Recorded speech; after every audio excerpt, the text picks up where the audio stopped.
नमस्कार दोस्तों, आप लोगों का स्वागत है पीसीएस हिंदी एकेडमी में। मैं आज आप लोगों को कक्षा 8 की एनसीईआरटी का भूगोल चैप्टर नंबर 5 पढ़ाऊंगा।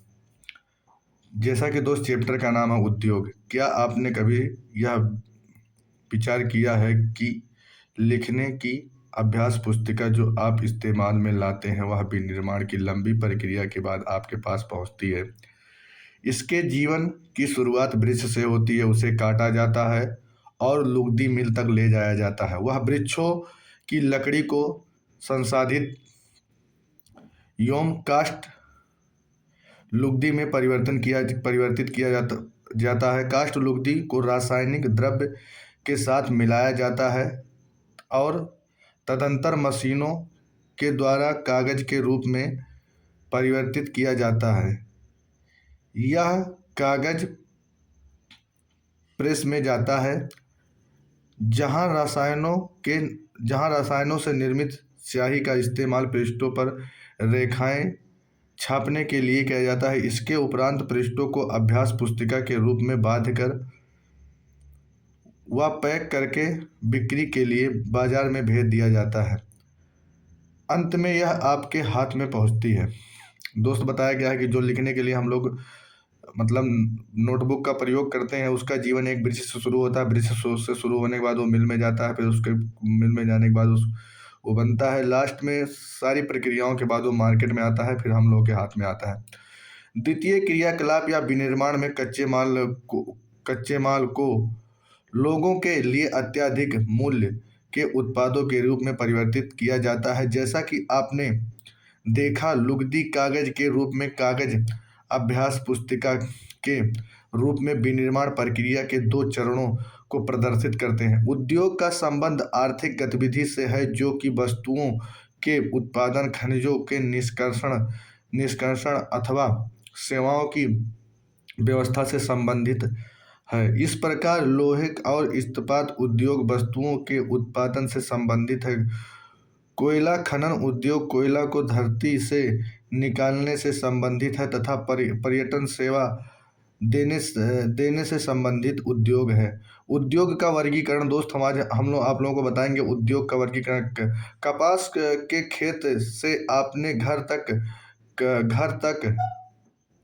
अपनी कमीज की यात्रा का पता कीजिए।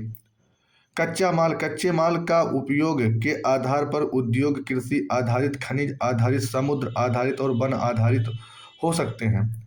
कृषि आधारित उद्योग कच्चे माल के रूप में वनस्पति और जंतु आधारित उद्योग का उपयोग करते हैं। खाद्य संसाधन, वनस्पति तेल, सूती वस्त्र, डेयरी उत्पाद और चर्म उद्योग कृषि आधारित उद्योग के उदाहरण हैं। दोस्त बताया गया है कि वनस्पति तेल, खाद्य संसाधन, सूती वस्त्र, डेयरी, ये सब कृषि आधारित उद्योग के उदाहरण हैं। खनिज आधारित उद्योग प्राथमिक उद्योग है। खनिज आधारित उद्योग जो है दोस्त, वो प्राथमिक उद्योग है, जो खनिज अयस्कों का उपयोग कच्चे माल के रूप में करते हैं। इन उद्योग के उत्पादन अन्य उद्योगों का पोषण करते हैं। अयस्क से निर्मित लोहा खनिज आधारित उद्योग का उत्पाद है। यह कई उत्पादों के विनिर्माण के लिए कच्चे माल के रूप में प्रयुक्त किया जाता है, जैसे भारी मशीनी भवन निर्माण सामग्री तथा रेल के डिब्बे बनाने में। समुद्र आधारित उद्योग सागरों और महासागरों से प्राप्त उत्पादों का उपयोग कच्चे माल के रूप में करते हैं। दोस्त बताया गया है कि जैसे भारी मशीनों, भवनों का निर्माण सामग्री, रेल की डिब्बों को बनाने के लिए समुद्र आधारित उद्योग के कच्चे माल के रूप में उपयोग करते हैं। समुद्र खाद्य प्रसंस्करण उद्योग और मत्स्य तेल निर्माण इसके कुछ उदाहरण हैं। वन आधारित उद्योग दोस्त, अब आप लोग जानिए वन आधारित उद्योग के बारे में। वनों से प्राप्त उत्पाद का उपयोग कच्चे माल के रूप में करते हैं। लुगदी एवं कागज, औषध, रसायन, फर्नीचर एवं भवन निर्माण वनों से संबंधित उद्योग हैं। आकार उद्योग के आकार का तात्पर्य निवेश की गई पूंजी की राशि नियोजित लोगों की संख्या और उत्पाद की यात्रा से है।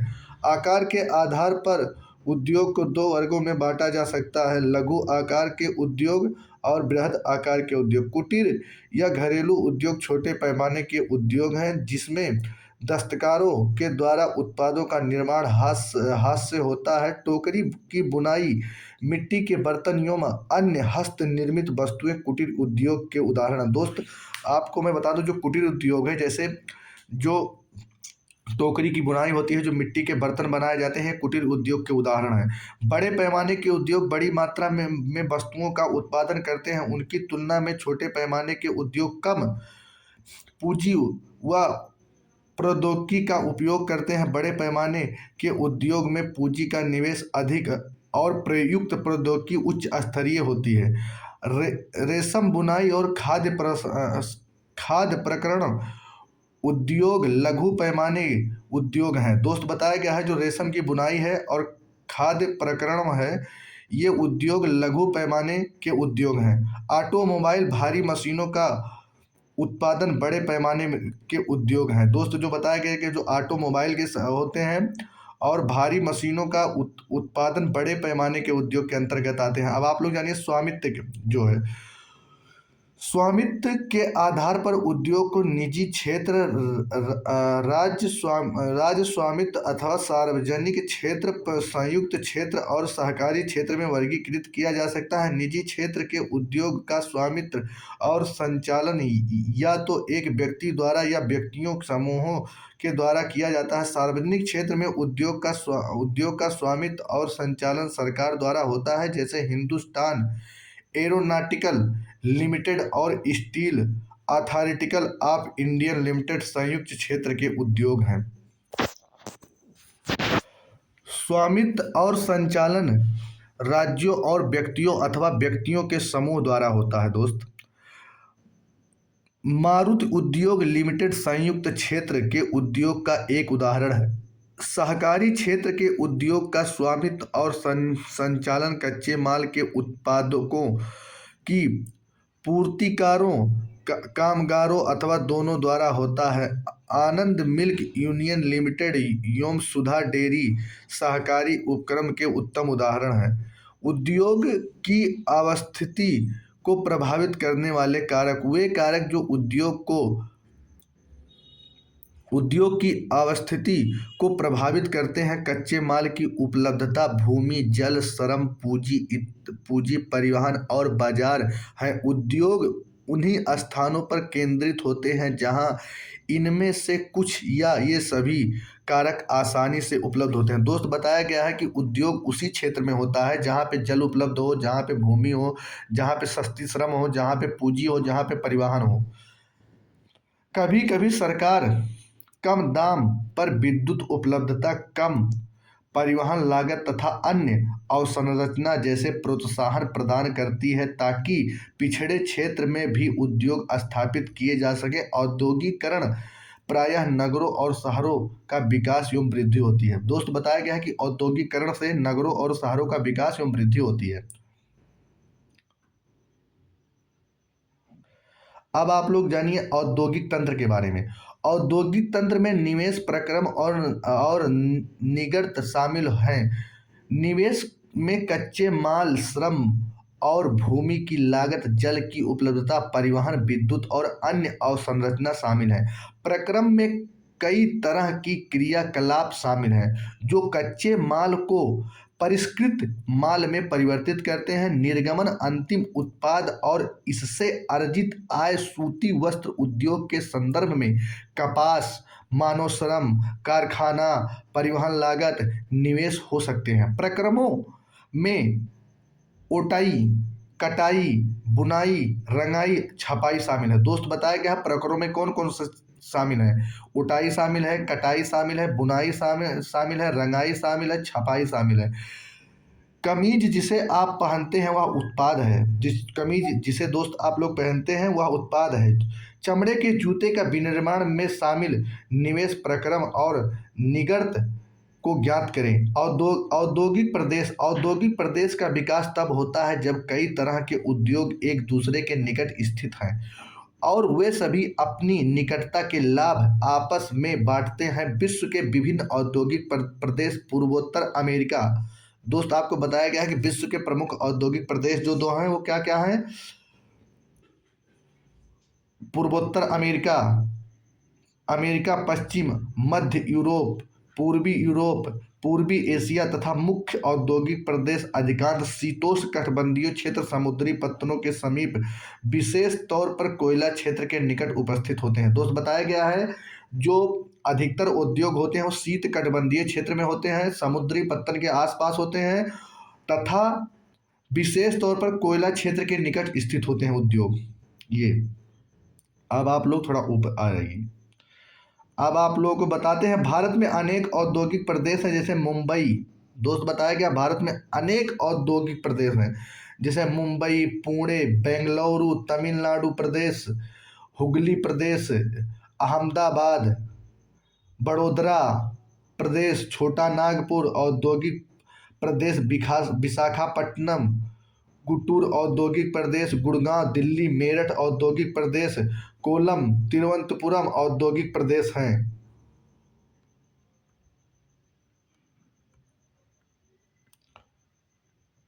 अब हम आप लोगों को बताते हैं प्रमुख उद्योग का वितरण। विश्व के प्रमुख उद्योग लोहा इस्पात उद्योग, सूती वस्त्र उद्योग, सूचना प्रौद्योगिकी उद्योग, लौह इस्पात उद्योग, वस्त्र उद्योग काफी पुराने उद्योग हैं। दोस्त बताया गया ये जो प्रमुख उद्योग हैं काफी पुराने हैं। जैसे आपको मैं बता दे रहा हूँ फिर से, आप लोग उसे ध्यान से सुनिए। लौह इस्पात उद्योग, एक मिनट, लौह इस्पात उद्योग, सूती वस्त्र उद्योग, सूचना प्रौद्योगिकी उद्योग, लौह इस्पात उद्योग, वस्त्र उद्योग काफी पुराने उद्योग हैं, जबकि सूचना प्रौद्योगिकी उद्योग एक नया उभरता उद्योग है। जो सूचना प्रौद्योगिकी उद्योग है तो ये एक नया उभरता उद्योग है। वे देश जिनमें लोहा इस्पात उद्योग अवस्थित है, जर्मनी। दोस्त आपको मैं बता दूं जहाँ पे लौह इस्पात उद्योग है वो जर्मनी है, संयुक्त राज्य अमेरिका है, चीन है, जापान है, रूस है। वस्त्र उद्योग में भारत है, हांगकांग है, दक्षिण कोरिया है, जापान है, ताइवान में संस्कृत है। सूचना औद्योगिक के प्रमुख केंद्र कहाँ है? मध्यवर्ती कैलिफोर्निया, सिलिकॉन घाटी, भारत के बेंगलुरु प्रदेश में। अब आप लोग जानिए कि लौह इस्पात उद्योग अन्य उद्योग की तरह लौह इस्पात उद्योग में भी बहुत से निवेश प्रक्रम और निगर्त शामिल है। यह एक पोषक उद्योग है जिसके उत्पाद अन्य उद्योगों के लिए कच्चे माल के रूप में प्रयुक्त होते हैं। उद्योग के लिए निवेश में श्रम, पूंजी, स्थान और अन्य अवसंरचना के साथ साथ लौह अयस्क, कोयला, चूना पत्थर कच्चे माल के रूप में सम्मिलित है।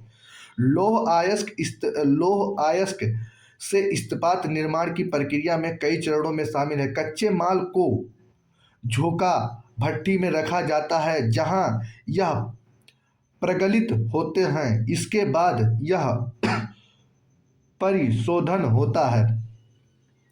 प्राप्त उत्पाद इस्पात होता है जो अन्य उद्योग कच्चे माल के रूप में प्रयुक्त किया जा सकता है। इस्पात कड़ा होता है और इसे आसानी से काटा और आकार दिया जा सकता है अथवा इससे तार बनाए जा सकते हैं। एल्युमिनियम, निकेल, तांबा।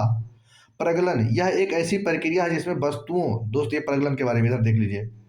प्रगलन यह एक ऐसी प्रक्रिया है जिसमें धातुओं को उनके अयस्कों द्वारा गलनांक बिंदु से अधिक ताप कर निष्कर्षण किया जाता है।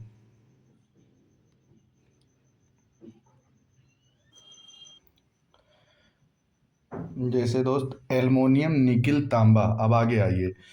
जैसी अन्य धातुओं को थोड़ी थोड़ी मात्रा में इस्पात में मिलाकर इसकी मिश्र धातु बनाई जा सकती है। मिश्र धातु इस्पात को असामान्य कठोरता, दृढ़ता और जंग रोधक क्षमता प्रदान करती है। इस्पात प्रायः आधुनिक उद्योगों का मेरुदंड कहलाती है।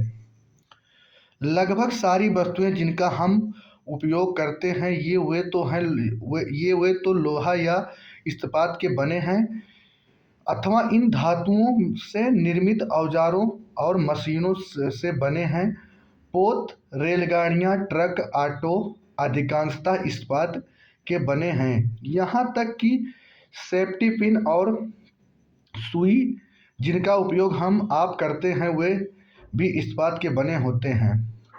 तेल कूप इस्पात की बनी मशीनों से बोधित किए जाते हैं। इस्पात की पाइपलाइन से तेल परिवाहित किया जाता है। खनिजों का खनन इस्पात एवं उपकरणों से होता है। कृषि के यंत्र प्रायः इस्पात के बने होते हैं। विशाल भवनों का ढांचा इस्पात से बनाया जाता है। 1800 ईस्वी पूर्व इस्पात उद्योग वहां स्थित थे जहां कच्चा माल, विद्युत आपूर्ति और बहता जल आसानी से उपलब्ध थे। दोस्त बताया गया है कि 1800 ईस्वी में जो इस्पात के उद्योग थे उन स्थानों पे थे जहाँ पे जल की उपलब्धता थी और विद्युत की आपूर्ति थी और आसानी से वहाँ पे जल उपलब्ध हो जाता था। बाद में इन उद्योग के लिए आदर्श स्थिति कोयला क्षेत्र के समीप नहरों और रेलवे के निकट थी।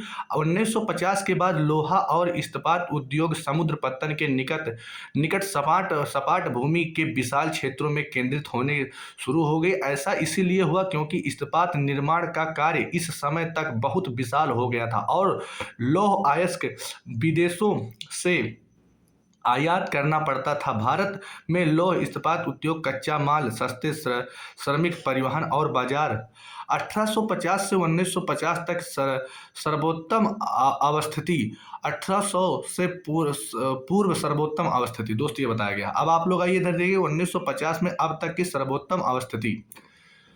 अब दोस्तों आगे देखते हैं। लाभ लेते हुए विकसित हुए सभी महत्वपूर्ण इस्पात उत्पादक केंद्र जैसे भिलाई, दुर्गापुर, वर्नपुर, जमशेदपुर, राउरकेला, बोकारो एक ही प्रदेश में स्थित हैं। तो ये सब बहुत इंपॉर्टेंट है। सारे क्वेश्चन इन सबसे सारे से क्वेश्चन बना हुआ है। इस्पात जो महत्वपूर्ण केंद्र है भिलाई, दुर्गापुर, वर्नपुर, जमशेदपुर, राउरकेला, बोकारो तथा एक ही प्रदेश में स्थित है जो चारों राज्यों में फैले हैं। वे चार राज्य पश्चिम बंगाल, झारखंड, उड़ीसा, छत्तीसगढ़, भद्रावती और विजयनगर कर्नाटक में, विशाखापट्टनम आंध्र प्रदेश में, सलेम तमिलनाडु में अन्य महत्वपूर्ण इस्पात केंद्र हैं जो स्थानीय संसाधनों का उपयोग कर रहे हैं। जमशेदपुर 1947 से पूर्व भारत में केवल एक इस्पात कारखाना था। Tata iron and steel company limited यह निजी स्वामित्व में था। स्वतंत्रता के पश्चात सरकार ने यह कार्य अपने हाथ में ले लिया और बहुत से लोहा इस्पात संयंत्र स्थापित किए। झारखंड में स्वर्णरेखा और खरकाई नदी के संगम के समीप साकची में सन 1907 ईस्वी में टिस्को की शुरुआत की थी। बाद में साकची का नाम बदलकर जमशेदपुर रखा गया। भौगोलिक रूप से जमशेदपुर देश में लौह इस्पात केंद्र के रूप में सर्वाधिक सुविधाजनक स्थान पर है। दोस्तों अगर भौगोलिक दृष्टि से देखा जाए तो जो जमशेदपुर है यह लौह इस्पात केंद्र के रूप में सर्वाधिक सुविधाजनक स्थान पर है।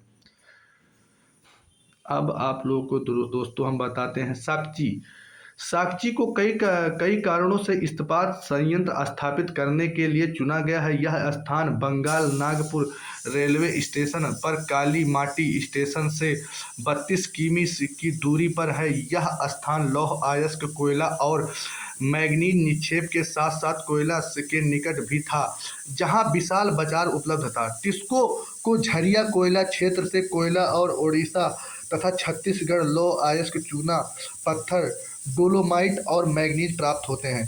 खरकाई और स्वर्णरेखा नदी से जल प्राप्त होता है। जल क्या है बताया गया दोस्त कि खरकाई और स्वर्णरेखा नदी से पर्याप्त जल की आपूर्ति होती थी। दोस्त ये जो मतलब है लौह अयस्क के मतलब जो ये जगह है भिलाई वाला, यहाँ पे जो मतलब जल प्राप्त होती थी वो खरकाई नदी और स्वर्णरेखा नदी से।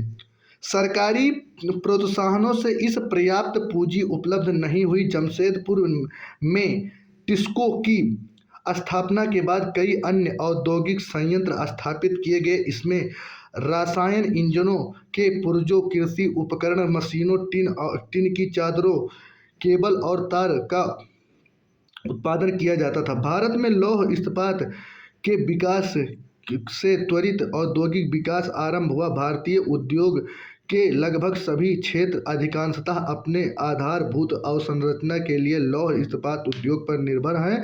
भारतीय लौह इस्पात उद्योग में बृहद बृहद समकालित इस्पात संयंत्रों के साथ साथ लघु इस्पात मिल भी सम्मिलित हैं।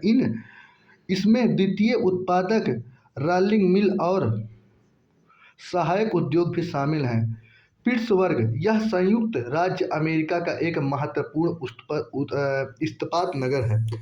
पिट्सबर्ग के इस्पात उद्योग को स्थानीय सुविधाएं उपलब्ध हैं। कच्चा माल जैसे कोयला पिट्सबर्ग में ही उपलब्ध है, जबकि लौह अयस्क मिनेसोटा की लौह की खानों से प्राप्त होता है। पिट्सबर्ग लगभग 1500 किमी दूर है। इस खानों से पिट्सबर्ग के बीच नौ परिवहन का सर्वोत्तम मार्ग ग्रेट लेक्स जलमार्ग है। यह अयस्क के नौ परिवहन हेतु सस्ता मार्ग है। ग्रेट लेक्स से पिट्सबर्ग क्षेत्र में लौह अयस्क रेलगाड़ियों से लाया जाता है। होलियो, मोनोगहेला और एल्लेघनी नदियों से पर्याप्त जल प्राप्त होता है। आज पिट्सबर्ग में बहुत बड़ी मात्रा में इस्पात मिल हैं। ये मिल पिट्सबर्ग के ऊपर मोनोगहेला और एल्लेघनी नदी की घाटियों पर, पिट्सबर्ग के नीचे ओहियो नदी के सहारे स्थित हैं।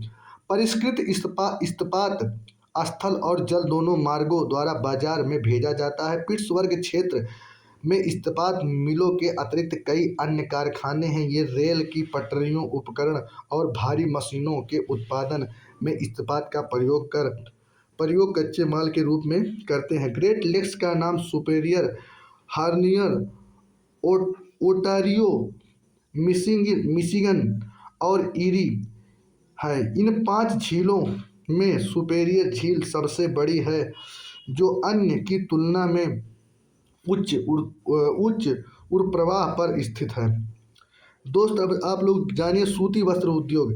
धागे के कपड़े की बुनाई का प्राचीन कला है। कपास, ऊन, सिल्क, जूट, पटसन का प्रयोग वस्त्र निर्माण में होता है। उपयोग में लाए गए कच्चे माल के आधार पर वस्त्र उद्योग का वर्गीकरण किया जा सकता है। रेशे वस्त्र उद्योग। कच्चे माल रेशे प्राकृतिक मानव निर्मित हो सकते हैं। प्राकृतिक रेशे ऊन, सिल्क, कपास, लिनन और जूट से प्राप्त किए जाते हैं। मानव निर्मित रेशों में नायलॉन, पॉलिएस्टर, एग्रीकल्चर और एरान शामिल हैं। सूती वस्त्र उद्योग विश्व की प्राचीनतम उद्योगों में से एक है। 18वीं सदी की औद्योगिक क्रांति तक सूती वस्त्र हस्तकताई तकनीकों एवं हस्तकरघों से बनाया जाता था। 18वीं शताब्दी के पावरलूम ने पहले ब्रिटेन में और बाद में विश्व के अन्य दूसरे भागों में सूती वस्त्र उद्योग के विकास को आगे बढ़ाया। आज भारत, चीन, जापान, संयुक्त राज्य अमेरिका सूती वस्त्र उद्योग के महत्वपूर्ण उत्पादक है। भारत में अत्युत्तम गुणवत्ता की सूती वस्त्र उत्पादन करने की गौरवपूर्ण परंपरा रही है। ब्रिटिश शासन से पूर्व हाथ से काते और हाथ से बुने हुए वस्त्र का विस्तृत भारतीय बाजार था। ढाका का मलमल, मसूलीपट्टनम का छीट, कालीकट का केलिको और बुरहानपुर, सूरत व बड़ौदा की सुनहरी जरी के काम वाले सूती वस्त्र गुणवत्ता और डिजाइनों के लिए विश्वविख्यात थे। लेकिन हाथ से बनाए होने के कारण सूती वस्त्र का उत्पाद महंगा और बनने में अधिक समय लेता था। इसीलिए परंपरागत सूती वस्त्र उद्योग पश्चिम से नए वस्त्र मिलों से प्रतिस्पर्धा नहीं कर सका। दोस्त, बताया गया कि जो हमारे यहाँ पहले बनाया जाता था वस्त्र, उसके पीछे कारण ये थी कि पहली बार तो हाथ से बनाया जाता था, तो हाथ से बनाने के कारण काफ़ी समय लगता था। इसी कारण जो विदेश में बना उसका प्रतिस्पर्धा मार्केट में नहीं कर सका, मतलब उसकी बराबरी नहीं कर सका। वो जो विदेशों में बना वो यहाँ से आगे निकल गया। जो सस्ते व अच्छी गुणवत्ता वाले वस्त्रों का निर्माण यंत्रीकृत औद्योगिक यूनिट में करते थे। फसल यंत्रीकृत वस्त्र मिल मुंबई में 1854 ईस्वी में स्थापित की गई। दोस्त इम्पोर्टेंट, सूती वस्त्र उद्योग के दोस्त कुछ अन्य महत्वपूर्ण केंद्र हैं जैसे कोयम्बटूर, कानपुर, चेन्नई, अहमदाबाद, मुंबई, कोलकाता, लुधियाना, पांडिचेरी, पानीपत आदि महत्वपूर्ण केंद्र हैं। देश में प्रथम वस्त्र उद्योग 1818 में कोलकाता के समीप फोर्ट गैंगस्टर फोर्ट गैलेस्टर में स्थापित हुआ था, लेकिन कुछ समय बाद बंद हो गया। अब आप लोग आइए अहमदाबाद के में। अहमदाबाद गुजरात की साबरमती नदी के तट पर स्थित 1859 में यह पहली सूती मिल स्थापित हुआ। दोस्त बताया गया है कि अहमदाबाद में 1859 में पहली बार सूती मिल स्थापित हुआ। यह यथाशीघ्र ही मुंबई के बाद भारत का दूसरा सबसे बड़ा वस्त्र निर्माता नगर बन गया। अहमदाबाद को प्रायः भारत का मानचेस्टर कहा जाता है। अनुकूल अवस्थिति कारक अहमदाबाद में सूती वस्त्र उद्योग के विकास में सहायक थे। अहमदाबाद कपास उत्पादन करने वाले क्षेत्र के बहुत निकट स्थित था। यहाँ कच्चा माल आसानी से उपलब्ध होता था। जलवायु कटाई और बुनाई के लिए आदर्श थी। सपाट भूभाग भूमि की आसानी से उपलब्धता मिलों की स्थापना में उपयुक्त थी। गुजरात और महाराष्ट्र राज्य की घनी आबादी इस उद्योग को कुशल और अर्ध कुशल श्रमिक उपलब्ध कराते थे। सुविकसित सड़कों और रेल मार्गों का जाल सूती वस्त्र उद्योग को देश के विभिन्न भागों में आसानी से पहुंचाने में मदद करता था। इस तरह इसकी बाजार तक सरल पहुंच उपलब्ध है। नज़दीक में मुंबई पत्तन इसे मशीनों का आयात करने के लिए सूती वस्त्र उद्योग के निर्यात की सुविधा प्रदान करता है।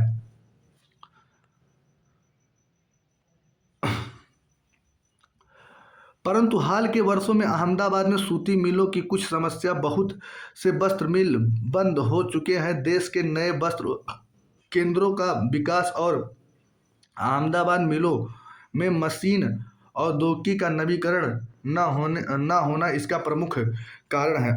ओसाका जापान का एक महत्वपूर्ण वस्त्र निर्माण केंद्र है। यह जापान का मानचेस्टर के नाम से भी जाना जाता है। ओसाका में सूती वस्त्र उद्योग का विकास कई भौगोलिक कारणों से हुआ। ओसाका के चारों ओर विस्तृत मैदान सूती वस्त्र मिलों के विकास के लिए आसानी से भूमि की उपलब्धता सुनिश्चित करता है। क्रोड़ आर्द्र जलवायु कटाई व बुनाई के लिए बहुत ही उपयुक्त है। योडो नदी मिलों के लिए पर्याप्त जल उपलब्ध कराती है। श्रमिक आसानी से उपलब्ध हैं। दोस्त बताया गया है कि श्रमिक आसानी से उपलब्ध है। पत्तन की अवस्थिति कच्चे माल को आयात करने और वस्त्रों के निर्यात की सुविधा उपलब्ध कराती है। ओसाका का वस्त्र उद्योग पूर्णतः आयातित कच्चे माल के ऊपर निर्भर है। कपास मिस्र, भारत, चीन और यूएसए से आयात की जाती है। परिष्कृत उत्पाद अधिकांश निर्यात किया जाता है। उच्च गुणवत्ता और कम मूल्य की वजह से उसका एक अच्छा बाजार है। यद्यपि देश का यह एक ऐसा महत्वपूर्ण उद्योग है, लेकिन हाल ही में ओसाका के सूती वस्त्र उद्योगों का स्थान या अन्य उद्योगों जैसे लौह इस्पात, मशीनरी, जहाजरानी, ऑटोमोबाइल, विद्युत उपकरण और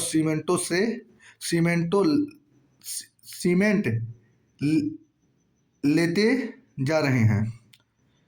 दोस्त मुझे उम्मीद है कि ये अध्याय आप लोगों को बहुत अच्छे से समझ में आया होगा। अगर दोस्त आप लोगों को अच्छे से समझ में आया तो इसको आप लोग लाइक कीजिए, शेयर कीजिए, चैनल को सब्सक्राइब करना ना भूलिए। अपने उन दोस्तों के पास शेयर कीजिए जो नए अभी एनसीईआरटी पढ़ना शुरू किए हैं, उनके लिए बहुत बेनिफिट होगा। दोस्त एनसीईआरटी का बहुत बड़ा रोल है इस तैयारी में। अब मिलते हैं अगली क्लास में नेक्स्ट चैप्टर में। तब तक के लिए बाय बाय, टेक केयर, जय हिंद।